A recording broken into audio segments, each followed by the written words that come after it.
ઓમ પરબ્રહ્મણે નમઃ.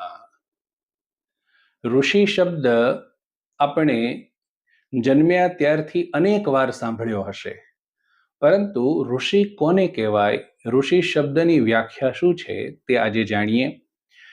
ઋષગતો દર્શને ચ આવી ધાતુ છે, એ ઋષ ધાતુમાંથી ઋષિ શબ્દ બને છે. બે અર્થ થાય. જે સતત પ્રગતિ કરે છે. યાદ રાખો, સમાજ માટે જે સતત ઉદ્યમી રહે છે, સ્વાર્થ માટે નહીં, સમાજ માટે, અને પોતે અનેક પ્રકારના કષ્ટો સહન કરીને પણ સમાજને કંઈક સારું આપે છે, એવો જે વ્યક્તિ છે તેને ઋષિ કહેવાય છે.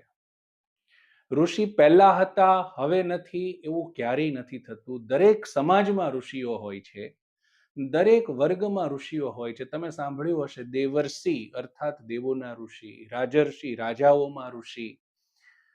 આવી રીતે અલગ અલગ જગ્યાએ ઋષિ શબ્દનો પ્રયોગ થયો છે, પણ દરેક જગ્યાએ આ જ એનો મીનિંગ છે કે એમણે પોતે કષ્ટો સહન કરીને પણ સમાજને કંઈક ને કંઈક સારું સંશોધન કરીને આપ્યું છે. આ પહેલો અર્થ થયો.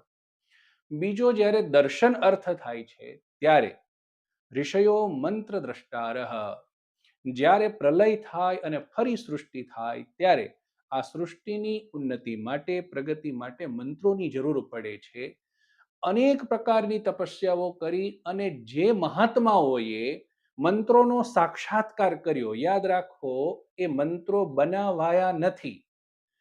અનેકવિધ તપસ્યાના પરિણામ સ્વરૂપે ભગવાન પાસેથી એ મંત્રોના સાક્ષાત્કાર થયા છે, એ મંત્રો આવ્યા છે.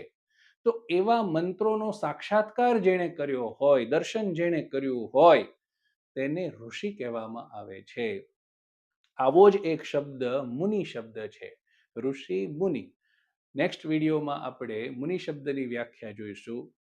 લગભગ આ ઋષિ અને મુનિની વ્યાખ્યાઓ કોઈને ખબર નથી હોતી, એટલા માટે આને જરૂરથી શેર કરજો, અને આવી જ શાસ્ત્રીય માહિતી માટે આ ચેનલને જરૂર સબસ્ક્રાઇબ કરજો. ધન્યવાદ.